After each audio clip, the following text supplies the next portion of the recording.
ओम नमो भगवते वासुदेवाय। सभी रसिक जनों को नमस्कार। चर्चा में हमने षष्ठम अध्याय में विराट पुरुष की चर्चा की कि किस प्रकार समस्त संसार उन्हीं में ही व्याप्त है। ब्रह्मा जी और नारद जी के बीच में चर्चा चल रही थी। इसी श्रेणी में आगे बढ़ते हुए इस अध्याय में भगवान के लीला अवतारों की कथा का रसपान करेंगे।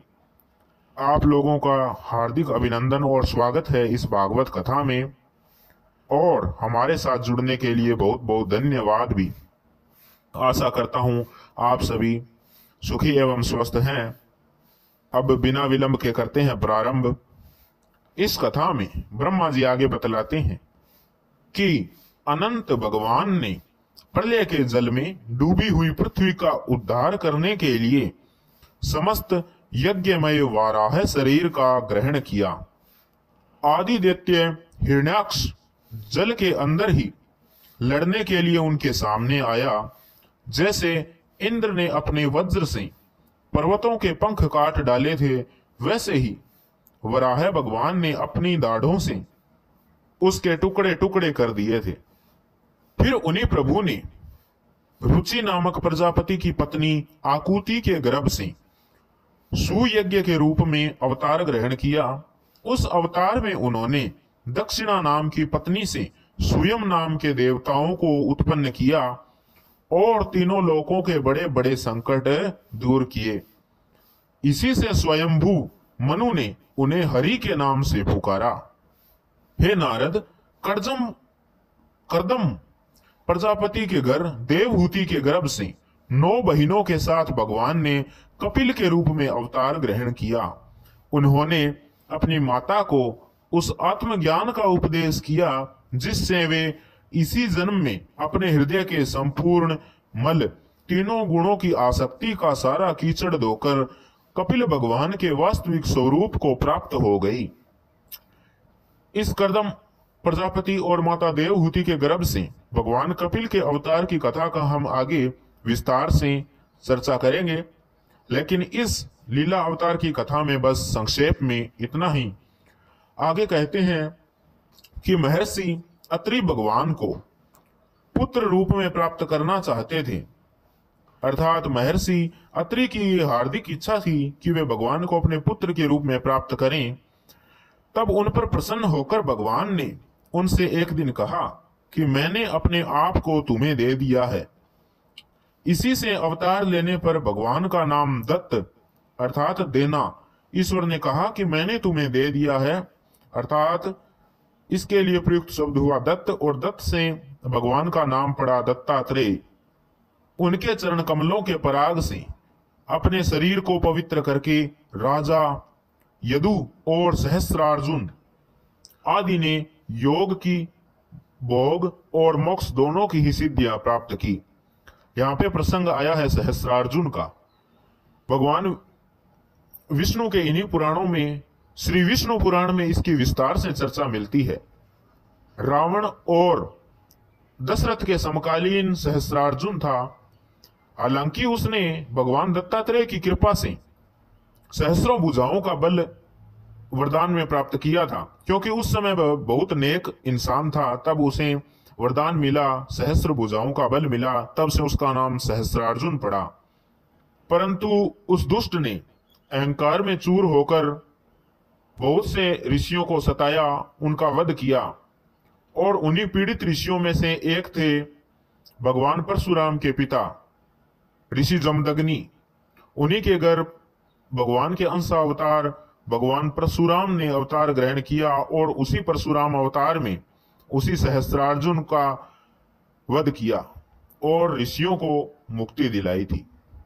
आगे कहते हैं कि हे नारद, सृष्टि के प्रारंभ में मैंने विविध त्रिलोकों की रचना इच्छा से तपस्या की, अर्थात विविध लोकों की रचना के लिए मैंने तपस्या करने की इच्छा की। मेरे उस अखंड तप से प्रसन्न होकर उन्होंने तप अर्थ वाले सन नाम से युक्त होकर सनक, सनंदन, सनातन और सनत कुमार के रूप में अवतार ग्रहण किया। इस अवतार में उन्होंने प्रलय के कारण पहले कल्प के भूले हुए आत्मज्ञान का ऋषियों के प्रति यथावत उपदेश किया, जिससे उन लोगों ने तत्काल परम तत्व को अपने हृदय में साक्षात्कार कर लिया। धर्म की पत्नी दक्ष कन्या मूर्ति के गर्भ से वे नर नारायण के रूप में प्रकट हुए। उनकी तपस्या का प्रभाव उन्हीं के जैसा था। इंद्र की भेजी हुई काम की सेना अप्सराएं उनके सामने जाते ही अपना स्वभाव खो बैठी। वे अपने हाव भाव से उन आत्म स्वरूप भगवान की तपस्या में विघ्न नहीं डाल सकी। हे नारद, शंकर आदि महानुभाव अपनी रोष भरी दृष्टि से कामदेव को जला देते हैं, परंतु अपने आप को जलाने वाले असह्य क्रोध को वे नहीं जला पाते। वही क्रोध नर नारायण के निर्मल हृदय में प्रवेश करने के पहले ही डर के मारे कांप जाता है। फिर भला उनके हृदय में काम का प्रवेश तो हो ही कैसे सकता है। अपने पिता राजा उत्तानपाद के पास बैठे हुए 5 वर्ष के बालक ध्रुव को उनकी सौतेली माता सुरुचि ने अपने वचन बाणों से बेध दिया था। इतनी छोटी अवस्था होने पर भी वे उस ग्लानि से तपस्या करने के लिए वन में चले गए। अर्थात इस प्रसंग पर भी हम विस्तार से चर्चा करेंगे, इस भागवत महापुराण में भी और विष्णु पुराण में। एक बार की बात है कि भक्त ध्रुव अपने पिता उत्तानपाद की गोद में बैठे थे। तब उनकी माता का नाम था सुनीति, उनकी सौतेली माता थी सुरुचि। तब कारण यह था कि महाराज उत्तानपाद उस सुरुचि के प्रेम जाल में इतने फंस गए थे कि उन्हें धर्म अधर्म सत्य असत्य इत्यादि का ज्ञान न रहा। तो सुरुचि ने महाराज उत्तानपाद को अपने वशीभूत कर रखा था। तो उसने क्या किया कि एक बार बालक ध्रुव को उनकी गोद से उठाकर फेंक दिया और अपने पुत्र उत्तम को वहां बैठा दिया। लेकिन जब ध्रुव ने इस प्रकार कहा कि अपने पिता के स्नेह पर उसके पुत्र, चाहे कोई पुत्र हो, चाहे माताएं अलग अलग हो, लेकिन उत्तम के समान मेरा भी अपने पिता के स्नेह पर बराबर अधिकार है, तब उसने कहा कि यह अधिकार तुझे केवल भगवान विष्णु दिला सकते हैं, और जा अपने भगवान से कर प्रार्थना कि यह पद तुझे पुनः दिलाए। तो उससे ध्रुव के चित्त पर ऐसा रंग चढ़ा कि वह उस 5 वर्ष की आयु में ही भगवान विष्णु की खोज में निकल पड़ा। आगे कहते हैं कि उनकी प्रार्थना से प्रसन्न होकर भगवान प्रकट हुए और उन्होंने ध्रुव को ध्रुव पद का वरदान दिया। आज भी ध्रुव के ऊपर नीचे प्रदक्षिणा करते हुए दिव्य महर्षिगण उनकी स्तुति करते रहते हैं। कुमार्गगामी वेन का ऐश्वर्य और पौरुष ब्राह्मणों के हुंकार रूपी वज्र से जलकर भस्म हो गया था। राजा वेन की कथा भी इस महापुराण में हम आगे विस्तार से पढ़ेंगे। कहते हैं वह नरक में गिरने लगा। ऋषियों की प्रार्थना पर भगवान ने उसके शरीर मंथन से पृथु के रूप में अवतार धारण करके नरकों से उबारा और इस प्रकार पुत्र शब्द को चरितार्थ किया। पुत्र शब्द का अर्थ है पुत्र नामक नरक से रक्षा करने वाला। उसी अवतार में पृथ्वी को गाय बनाकर उन्होंने उससे जगत के लिए समस्त औषधियों का दोहन किया। राजा नाभि की पत्नी सुदेवी के गर्भ से भगवान ने ऋषभ देव के रूप में जन्म लिया। इस अवतार में समस्त आसक्तियों से रहित रहकर अपनी इंद्रियों और मन को अत्यंत शांत करके वे अपने स्वरूप में स्थित होकर समदर्शी के रूप में उन्होंने जड़ों की भांति योगचर्या का आचरण किया। इस स्थिति को महर्षि लोग परमहंस पद अथवा अवधूत चर्या कहते हैं। इसके बाद स्वयं उन्हीं यज्ञ पुरुष ने मेरे यज्ञ में स्वर्ण के समान कांति वाले हयग्रीव के रूप में अवतार ग्रहण किया। भगवान का वह विग्रह वेदमय, यज्ञमय और सर्वदेवमय है। उन्हीं की नासिका से श्वास के रूप में वेदवाणी प्रकट हुई। चक्षुष मनवंतर के अंत में भावी मनु सत्यव्रत ने मत्स्य रूप में भगवान को प्राप्त किया। उस समय पृथ्वी रूप नौका के आश्रय होने के कारण वे समस्त जीवों के आश्रय बनी। प्रलय के उस भयंकर जल में मेरे मुख से गिरे हुए वेदों को लेकर वे उसी में विहार करते रहे। जब मुख्य मुख्य देवता और दानव अमृत की प्राप्ति के लिए क्षीर सागर को मथ रहे थे, तब भगवान ने कछुए के रूप में अर्थात कच्छप के रूप में अपनी पीठ पर मंदराचल पर्वत धारण किया था। उस समय पर्वत के घूमने के कारण उसकी रगड़ से उनकी पीठ की खुजलाहट थोड़ी देर के लिए मिट गई, जिससे वे कुछ क्षणों तक सुख की नींद सो सके। देवताओं का महान भय मिटाने के लिए उन्होंने भगवान नृसिंह का रूप धारण किया। फड़कती हुई भौहों और तीखी दाढ़ों से उनका मुख बड़ा भयावना लगता था। हिरण्यकश्यपु उन्हें देखते ही हाथ में गदा लेकर उन पर टूट पड़ा। इस पर भगवान नृसिंह ने दूर से ही उसे पकड़कर अपनी जांघों पर डाल लिया और उसके छटपटाते रहने पर भी अपने नखों से उसका पेट फाड़ डाला। बड़े भारी सरोवर में महाबली ग्रह ने गजेंद्र का पैर पकड़ लिया। तब बहुत थककर वह घबरा गया। तब उसने अपनी सूंड में कमल लेकर भगवान को पुकारा कि हे आदि पुरुष, हे समस्त लोकों के स्वामी, हे श्रवण मात्र से कल्याण करने वाले ईश्वर। उसकी पुकार सुनकर अनंत शक्ति भगवान चक्रपाणी गरुड़ की पीठ पर चढ़कर वहां आए और अपने सुदर्शन से उन्होंने ग्रह का मस्तक उखाड़ डाला। इस प्रकार कृपा परवश भगवान ने अपने शरणागत गजेंद्र की सूंड पकड़कर उस विपत्ति से उसका उद्धार किया था। भगवान वामन अदिति के पुत्रों में सबसे श्रेष्ठ एवं छोटे थे। अर्थात जिसका प्रसंग भी हम आगे चर्चा में लेंगे विष्णु पुराण में, कि जब देवता स्वर्ग में आरूढ़ हुए तब उन्होंने देव माता अपनी माता अदिति का स्वागत सत्कार किया एवं उन्हें सिंहासन पर बैठाया वहां अपने से पहले। तब उस उत्सव में भगवान श्री हरि विष्णु भी शामिल हुए और माता राज राजेश्वरी लक्ष्मी भी उनके साथ थी।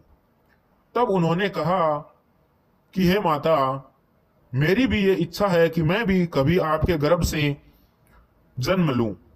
तो उसी को पूर्ण करने के लिए माता अदिति के गर्भ से भगवान ने वामन अवतार ग्रहण किया। उस अवतार में भगवान एक बटुक, हाइट बहुत छोटी थी, सबसे छोटे थे, परंतु गुणों में वे सबसे बड़े थे, क्योंकि यज्ञ पुरुष भगवान ने इस अवतार में बलि के संकल्प छोड़ते ही संपूर्ण लोकों को अपने चरणों से ही नाप लिया था।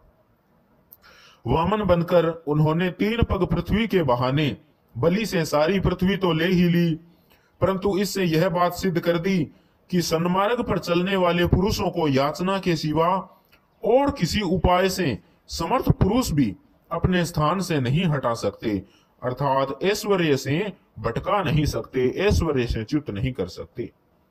दैत्यराज बलि ने अपने सिर पर स्वयं वामन भगवान का चरणामृत धारण किया था।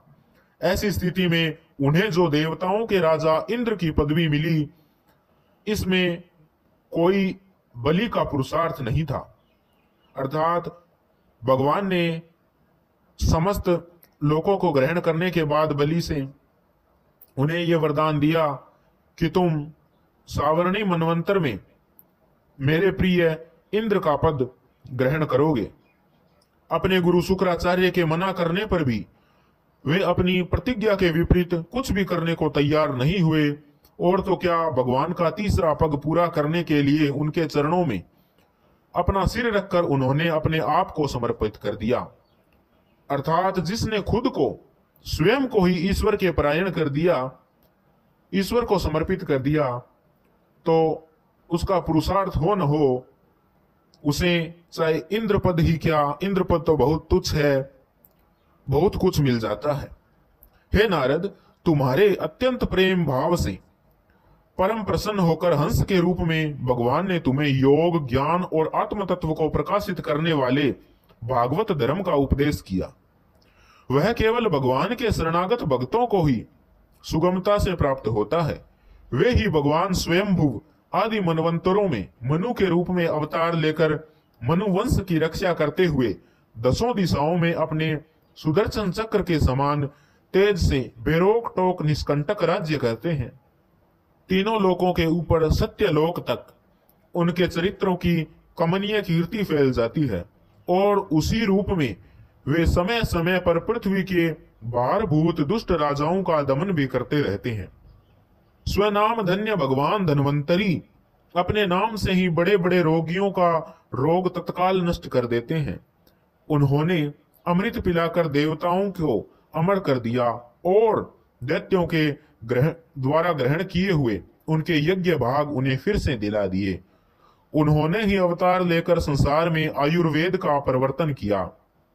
जब संसार में ब्राह्मण द्रोही आर्य मर्यादा का उल्लंघन करने वाले नरकीय क्षत्रिय अपने नाश के लिए ही देववश बढ़ जाते हैं और पृथ्वी के कांटे बन जाते हैं, तब भगवान महापराक्रमी परशुराम के रूप में अवतीर्ण होकर अपनी तीखी धार वाले फेर से 21 बार उनका संहार करते हैं।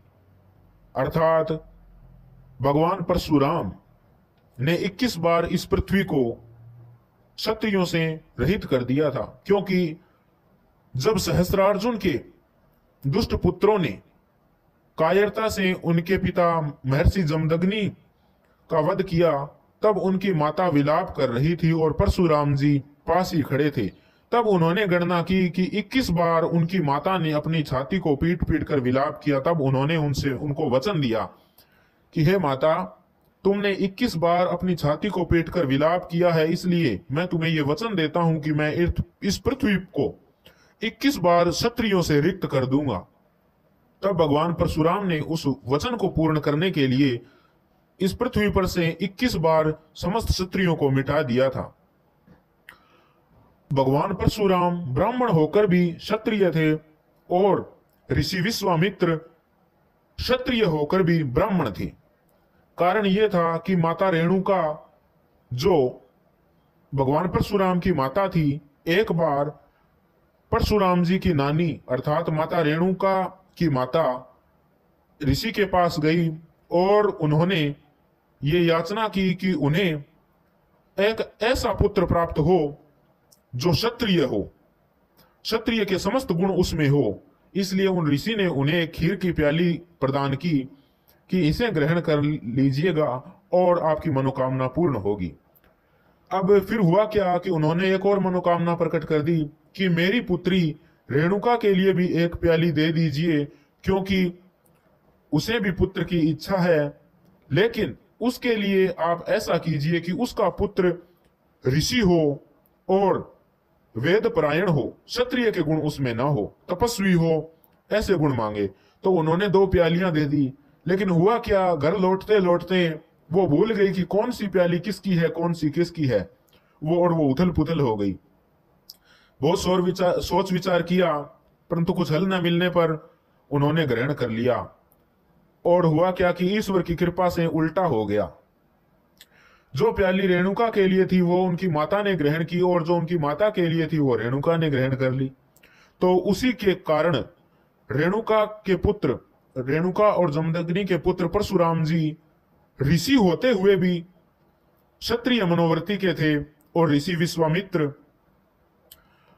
क्षत्रिय होने पर भी उन्होंने क्षत्रिय धर्म का त्याग करके ब्राह्मण बन गए और महर्षि बने और अपने तपोबल से और यज्ञ से विभिन्न अस्त्रों और विभिन्न विद्याओं का सृजन भी उन्होंने किया।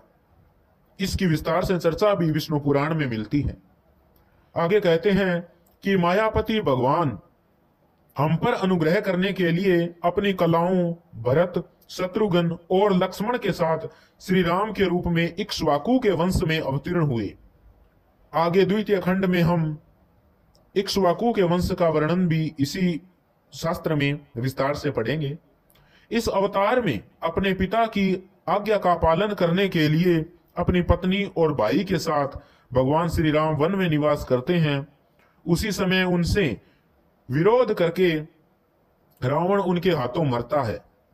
त्रिपुर विमान को जलाने के लिए उद्यत शंकर के समान जिस समय भगवान राम शत्रु की नगरी लंका को भस्म करने के लिए समुद्र तट पर पहुंचते हैं, उस समय सीता के वियोग के कारण बढ़ी हुई क्रोध अग्नि से उनकी आंखें इतनी लाल हो जाती है कि उनकी दृष्टि से ही समुद्र के मगरमच्छ, सांप और ग्रह आदि जीव जलने लगते हैं और भय से थर थर कांपता हुआ समुद्र झटपट उन्हें मार्ग दे देता है। जब रावण की कठोर छाती से टकराकर इंद्र के वाहन ऐरावत के दांत चूर चूर हो जाते हैं और चारों ओर फैल जाते हैं, जिससे दिशाएं सफेद हो गई थी, तब दिग्विजयी रावण घमंड से फूलकर हंसने लगा। वही रावण जब श्री रामचंद्र की पत्नी सीता जी को चुरा कर ले जाता है और लड़ाई के मैदान में मन से लड़ने के लिए उन भगवान से युद्ध के लिए गर्व पूर्वक आता है, तब भगवान श्री राम के धनुष की टंकार से ही उसका वह घमंड प्राणों के साथ तत्क्षण विलीन हो जाता है। जिस समय झुंड के झुंड दैत्य पृथ्वी को रौंद डालेंगे, उस समय उसका भार उतारने के लिए भगवान अपने सफेद और काले केश से बलराम और श्री कृष्ण के रूप में अवतार ग्रहण करेंगे। केशों के अवतार कहने का अभिप्राय है कि पृथ्वी का भार उतारने के लिए भगवान का एक केश ही काफी है। इसके अतिरिक्त बलराम जी और श्री कृष्ण के वर्णों की सूचना देने के लिए भी उन्हें क्रमशः सफेद और काले केशों का अवतार कहा गया है। वस्तुतः श्री कृष्ण तो पूर्ण पुरुष स्वयं भगवान है, अर्थात कृष्णस्तु भगवान स्वयं। वे अपनी महिमा को प्रकट करने वाले इतने अद्भुत चरित्र करेंगे, अर्थात ये जो कथा चल रही है ये कृष्ण अवतार से पूर्व की जो बतला रहे हैं, तब इसमें ऐसा कहा गया है कि वे अपने अद्भुत चरित्र करेंगे कि संसार के मनुष्य उनकी लीलाओं का रहस्य बिल्कुल नहीं समझ सकेंगे। बचपन में ही पूतना के प्राण हर लेना, 3 महीने की अवस्था में पैर उछालकर बड़ा भारी छकड़ा उलट देना और घुटनों के बल चलते चलते आकाश को छूने वाले यमलार्जुन वृक्षों के बीच में जाकर उन्हें उखाड़ डालना, ये सब ऐसे कर्म हैं जिन्हें भगवान के सिवा और कोई दूसरा नहीं कर सकता। जब कलिय नाग के विष से दूषित हुआ यमुना जल पीकर बछड़े और गोप बालक मर जाएंगे, तब वे अपनी सुधामयी कृपा दृष्टि की वर्षा से उन्हें फिर से जीवित करेंगे और यमुना जल को शुद्ध करने के लिए वे उसमें विहार करेंगे तथा विष की शक्ति से जीभ लपटाते हुए कलिय नाग को वहां से निकाल देंगे। उसी दिन रात को जब सब लोग वहीं यमुना तट पर सो जाएंगे और दावाग्नि से आसपास का मंजू का वन चारों ओर से जलने लगेगा, तब बलराम जी के साथ वे प्राण संकट में पड़े हुए व्रजवासियों को उनकी आंखें बंद कराकर उस अग्नि से बचा लेंगे। उनकी यह लीला भी अलौकिक होगी। उनकी शक्ति वास्तव में अचिंत्य है।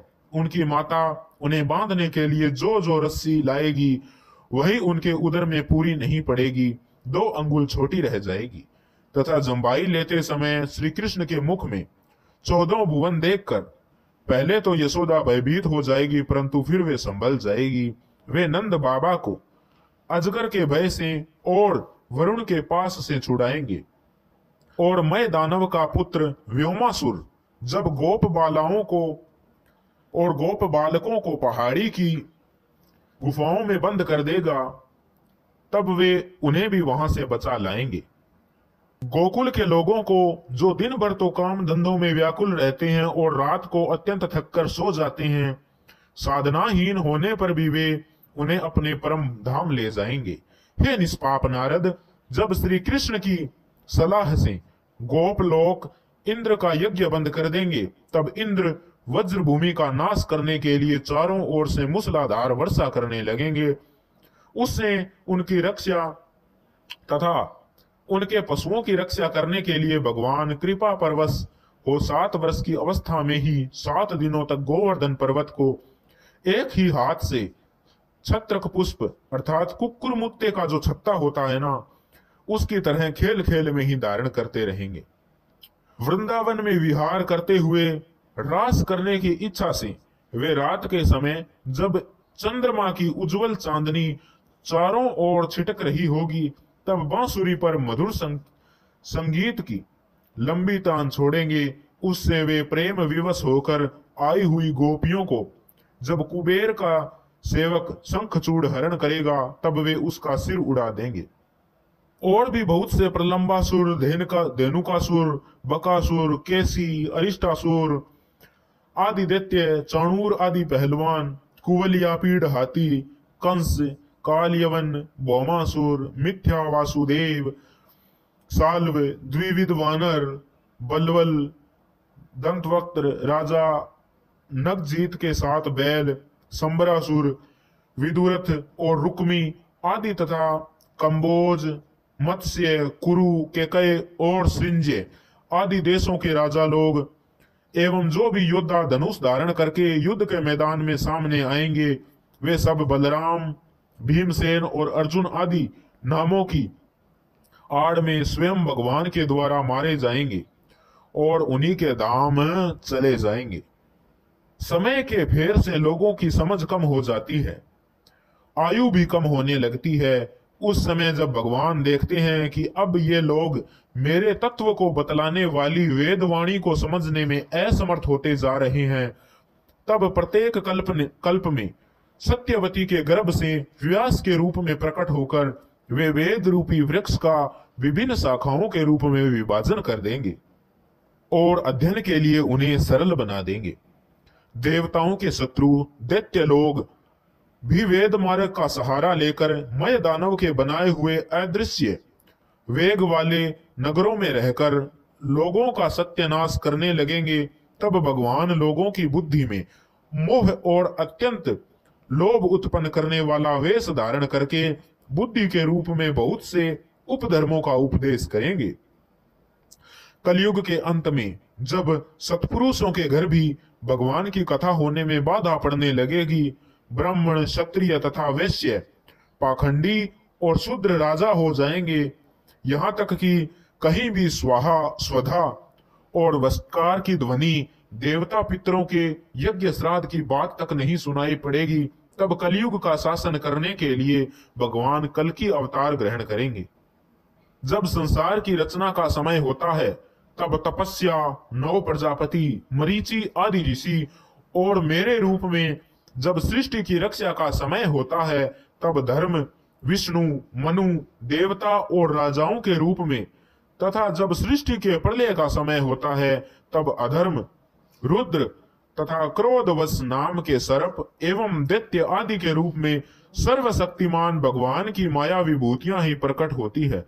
भगवान अपनी प्रतिभा के बल से पृथ्वी के एक एक धूलि कण को गिन चुकने पर भी जगत में ऐसा कौन पुरुष है जो भगवान की शक्तियों की गणना कर सके।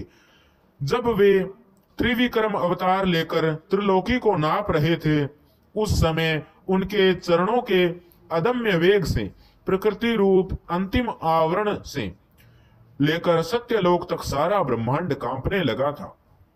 तब उन्होंने ही अपनी शक्ति से उसे स्थिर किया। समस्त सृष्टि की रचना और संहार करने वाली माया उनकी एक शक्ति है। ऐसी ऐसी अनंत शक्तियों के आश्रय उनको अर्थात उनके स्वरूप को न मैं जानता हूं और न वे तुम्हारे बड़े भाई सनक आदि। फिर दूसरों का तो कहना ही क्या है। आदिदेव भगवान शेष सहस्त्र मुख से उनके गुणों का गायन करते आ रहे हैं, परंतु वे अब भी उसके अंत की कल्पना नहीं कर सके। जो निष्कपट भाव से अपना सर्वस्व, अपने आप को भी उनके चरण कमलों में निछावर कर देते हैं, उन पर वे अनंत भगवान स्वयं ही अपनी ओर से दया करते हैं और उनकी दया के पात्र ही उनकी दुस्तर माया का स्वरूप जानते हैं और उसके पार जा पाते हैं। वास्तव में ऐसे पुरुष ही कुत्ते और सियारों के कलेवा रूप हो अपने और पुत्र आदि के शरीर में यह मैं हूं और यह मेरा है ऐसा भाव नहीं करते। हे प्यारे नारद, परम पुरुष की उस योग माया को मैं जानता हूं तथा तुम लोग भगवान शंकर, दैत्य कुलभूषण प्रहलाद, शतरूपा, मनु, मनुपुत्र प्रियव्रत आदि प्राचीन बरही, ऋभु और ध्रुव भी जानते हैं। इनके सिवा इक्ष्वाकु, पुरूरवा, मुचुकुंद, जनक, गाधी, रघु, अम्बरीश, सगर, गय, ययाति आदि तथा मानदाता, अलर्क, शतधन्वा, अनु, रंतिदेव, भीष्म, बलि, अमूर्त्य, दिलीप, सौरभी, उत्तंक, शिबी, देवल, पिप्पलाद, सारस्वत, उद्धव, पराशर, भूरिसेन एवं विभीषण, हनुमान, सुखदेव, अर्जुन, अरिष्टसेन, विदुर और श्रुतदेव आदि महात्मा भी जानते हैं, जिन्हें भगवान के प्रेमी भक्तों का सा स्वभाव बनने की शिक्षा मिली है। वे स्त्री, शूद्र, हूण, भील और पाप के कारण पशु पक्षी आदि योनियों में रहने वाले भी भगवान की माया का रहस्य जान जाते हैं और इस संसार सागर से सदा के लिए पार हो जाते हैं। फिर जो लोग वैदिक सदाचार का पालन करते हैं, उनके संबंध में तो कहना ही क्या है। परमात्मा का वास्तविक स्वरूप एक समान, शांत, अभय एवं केवल ज्ञान स्वरूप है। न उसमें माया का मल है और न उसके द्वारा रची हुई विषमताएं हैं। वह सत्य और असत्य दोनों से परे है। किसी भी वैदिक या लौकिक शब्द की वहां तक पहुंच नहीं है। अनेक प्रकार के साधनों से संपन्न होने वाले कर्मों का फल भी वहां तक नहीं पहुंच सकता। और तो क्या कहें, स्वयं माया भी उसके सामने नहीं जा पाती, लजाकर भाग खड़ी होती है। परम पुरुष भगवान का वही परम पद है। महात्मा लोग उसी का शोक रहित अनंत आनंद स्वरूप ब्रह्मा के रूप में साक्षात्कार करते हैं। संयमशील पुरुष उसी में अपने मन को समाहित करके स्थित हो जाते हैं। जैसे इंद्र स्वयं मेघ रूप से विद्यमान होने के कारण जल के लिए कुआं खोदने की कुदाल नहीं रखते, वैसे ही वे भेद दूर करने वाले ज्ञान साधनों को भी छोड़ देते हैं। समस्त कर्मों के फल भी भगवान ही देते हैं, क्योंकि मनुष्य अपने स्वभाव के अनुसार जो शुभ कर्म करता है वह सब उन्हीं की प्रेरणा से होता है। इस शरीर में रहने वाले पंचभूतों के अलग अलग हो जाने पर जब यह शरीर नष्ट हो जाता है, तब भी इसमें रहने वाला अजन्मा पुरुष आकाश के समान नष्ट नहीं होता। हे बेटा नारद, संकल्प से विश्व की रचना करने वाले चैडश्वर्य संपन्न श्री हरि का मैंने तुम्हारे सामने संक्षेप से वर्णन किया। जो कुछ कार्य कारण अथवा भाव अभाव है वह सब भगवान से भिन्न नहीं है। फिर भी भगवान तो इससे पृथक भी हैं। भगवान ने मुझे जो उपदेश किया था वह यही भागवत है। इसमें भगवान की विभूतियों का संक्षिप्त वर्णन है। तुम इसका विस्तार करो, आगे से आगे इसे फैलाओ और संसार में ज्ञान का प्रकाश फैलाओ। जिस प्रकार सबके आश्रय और सर्वस्वरूप भगवान श्री हरि में लोगों की प्रेममयी भक्ति हो, ऐसा निश्चय करके इसका वर्णन आगे से आगे करो। जो पुरुष भगवान की अचिंत्य शक्ति माया का वर्णन या दूसरे के द्वारा किए हुए वर्णन का अनुमोदन करते हैं, अर्थात वो खुद वर्णन करें या इसका श्रवण करें या किसी दूसरे के वर्णन का अनुमोदन करें अथवा श्रद्धा के साथ नित्य इसे सुने, उनका चित्त कभी भी माया से मोहित नहीं होता। आज की चर्चा में इतना ही। हमने सभी भगवान के लीला अवतारों की चर्चा संक्षेप में इस अध्याय में की। आगे अष्टम अध्याय में राजा परीक्षित के जो विविध प्रश्न हैं, अर्थात राजा परीक्षित क्या क्या प्रश्न और पूछते हैं, उन सब की चर्चा आगे करेंगे। आज के अध्याय में इतना ही। बड़ा पवित्र और बड़ा ही सार गर्भित अध्याय था। उन भगवान श्री हरि की समस्त लीलाओं का संक्षेप में वर्णन था, इसमें अवतारों का वर्णन था। तो आशा करता हूं कि आपने इसे बड़े मनोयोग से सुना और इसमें व्याप्त श्रीमद् भागवतमय ज्ञान के प्रकाश को आत्मसात करने की कोशिश भी आपने बड़े मनोयोग से की। इस कथा में शामिल होने के लिए पुनः आपका बहुत बहुत बहुत धन्यवाद। आज के अध्याय में इतना ही। इति श्रीमद् भागवते महापुराणे पारमहंस्यायाम संहितायाम द्वितीय स्कंधे ब्रह्मा नारद संवादे सप्तमो अध्यायः। हरि ओम तत्सत्।